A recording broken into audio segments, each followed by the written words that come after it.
एक पोता अपने दादा को आंख दिखाने की हिमाकत कर रहा है। लोग यही कह रहे हैं जब वो बांग्लादेश को भारत से टकराते हुए देख रहे हैं। मतलब जिसका वजूद ही भारत से है, जिसे भारत ने बनाया, वही भारत को आंखें दिखा रहा है। जी हां, सियासी तनातनी का असर अब क्रिकेट पर भी दिख रहा है। बीसीसीआई ने आईपीएल से वहां के खिलाड़ी मुस्तफिजुर रहमान को बाहर का रास्ता दिखा दिया, तो बांग्लादेश ने अपने देश में आईपीएल के प्रसारण पर ही रोक लगा दी। पहले तो इन्होंने आईसीसी से अपील किया कि वो वर्ल्ड कप खेलने भारत नहीं जाएंगे, लेकिन आईसीसी ने इनको इंटरटेन ही नहीं किया, ध्यान ही नहीं दिया, तवज्जो ही नहीं दी। क्या कह रहे हो, क्या बोल रहे हो। फिर क्या था, भड़कते हुए इन्होंने अपने देश में आईपीएल की ब्रॉडकास्टिंग पर बैन लगा दिया। अरे भाई, आईपीएल से भारत का त्यौहार थोड़ी है, बल्कि पूरी दुनिया में देखा जाने वाला क्रिकेट का महासंग्राम है। लेकिन जब पड़ोसी देश बांग्लादेश ने अचानक आईपीएल के प्रसारण पर रोक लगाने का ऐलान किया है, तो क्रिकेट जगत में हलचल मची है। सवाल उठने लगे कि क्या इस फैसले से बीसीसीआई को बड़ा नुकसान होगा।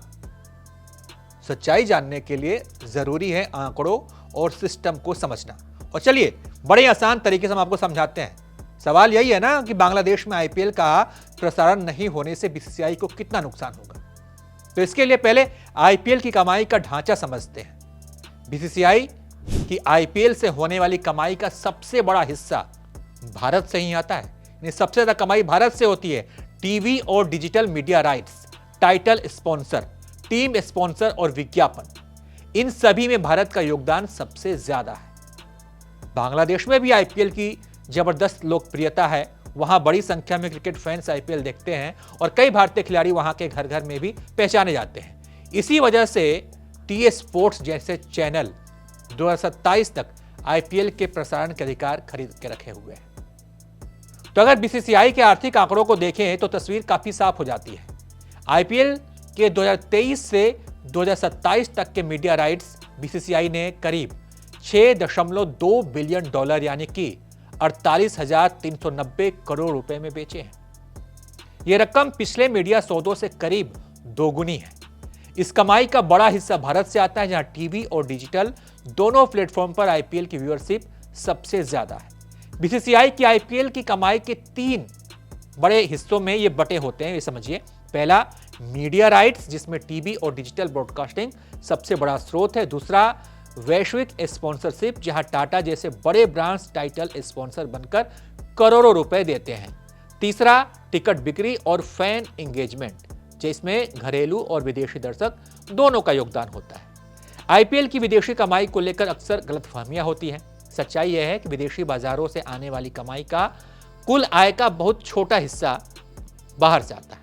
2023 और 27 सौदे में अंतर्राष्ट्रीय मीडिया अधिकारों से करीब 1075 करोड़ रुपए की कमाई हुई है, जो कुल 48,000 करोड़ की डील के मुकाबले बेहद कम है। इसमें बांग्लादेश का हिस्सा भी है और वो बड़ा छोटा बैठता है। तो अगर बांग्लादेश में आईपीएल का प्रसारण पूरी तरीके से बैन हो भी जाता है, तो बीसीसीआई को सीधा आर्थिक नुकसान बहुत कम रहेगा, सीमित रहेगा। अनुमान के मुताबिक बांग्लादेश जैसे बाजार से होने वाले सालाना कमाई कुल आईपीएल रेवेन्यू का 2 से 3% होता है। यानी नुकसान करोड़ों में हो सकता है, लेकिन जहां हजारों की कमाई हो रही हो, वहां इसका कोई बहुत बड़ा असर नहीं पड़ेगा। और बीसीसीआई इसलिए भी चिंतित नहीं है क्योंकि आईपीएल की असली ताकत भारतीय बाजार है। भारत में टीवी और डिजिटल व्यूअरशिप लगातार बढ़ रही है। जियो, स्टार और अन्य प्लेटफॉर्म पर करोड़ों दर्शक आईपीएल देखते हैं, जिससे लीग की कमाई और लोकप्रियता बनी रहती है।